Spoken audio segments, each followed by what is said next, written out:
Ayan. Mag-harvest kami ng saging, guys.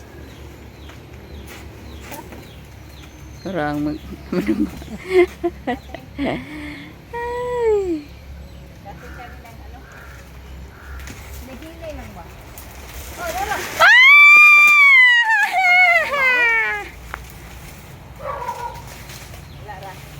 Wala rin nadugmok.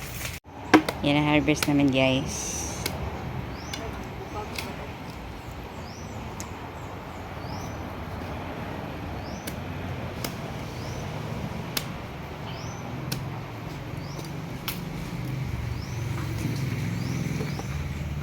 Guys, ito na po yung saging na harvest namin. Kain po tayo, guys, with bulad. Kain po tayo from garden to table. Kain po tayo, guys. Thanks for watching, guys. Don't forget to like and share and subscribe. Bye.